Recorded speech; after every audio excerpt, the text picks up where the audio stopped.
બીઝેડનો જે કેસ બન્યો છે એમાં ભૂપેન્દ્રસિંહ ઝાલા અને અન્યોને જે સીઆઈડી ક્રાઇમે કેસ દાખલ કર્યો છે એનું મુખ્ય કારણ સરકારે એવું બતાવ્યું છે કે ભાઈ આ બીઝેડ કંપની છે રોકાણકારોના પૈસા લઈને પાછા નથી આપતી. સરકારને અમે એ માગણી કરીએ છીએ કે રોકાણકારો પોતે કહે છે કે અમારી સાથે કોઈ છેતરપિંડી થઈ નથી અને અમને ભૂપેન્દ્રસિંહ ઝાલા ઉપર સંપૂર્ણ વિશ્વાસ છે અને જો ભૂપેન્દ્રસિંહ ઝાલાને વચગાળાના જામીન ઉપર છોડવામાં આવે તો અમારા પૈસા ભૂપેન્દ્રસિંહ ઝાલા આપવા માટે તૈયાર છે.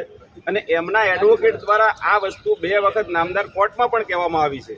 એટલે આ જ વસ્તુની માગણી સાથે અહીંયા રોકાણકારો એમનો પત્ર મુખ્યમંત્રીશ્રીને પાઠવવા આવ્યા છે કે ભાઈ આ શરતે તમે ભૂપેન્દ્રસિંહને વચગાળાના જામીન આપો અને આ પત્રની એક નકલ માનનીય વડાપ્રધાન શ્રી નરેન્દ્રભાઈ મોદીને પણ મોકલવામાં આવશે.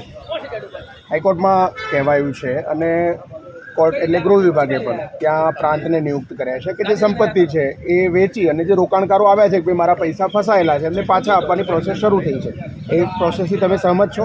જો એ પ્રોસેસ એક ટેકનિકલ વિષય છે ને આવા તો જ્યારે જીપીઆઈડી એક્ટ 2004થી અમલમાં આવ્યો એ પછી અત્યાર સુધી સરકારે 1 રૂપિયો કોઈને સંપત્તિ જપ્ત કરીને આપ્યો નથી.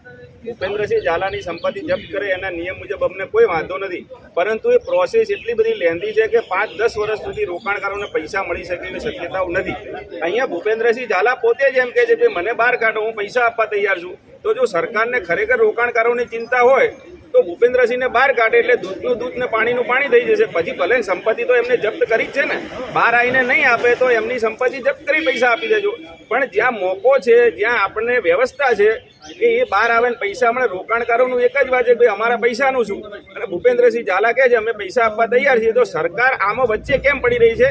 અમે મુખ્યમંત્રીને એટલી જ રજૂઆત કરવા આવ્યા છીએ કે ભાઈ સરકાર જો રોકાણકારોનું હિત ઈચ્છતી હોય તો ભૂપેન્દ્રસિંહ ઝાલાને જામીન ઉપર મુક્ત કરે.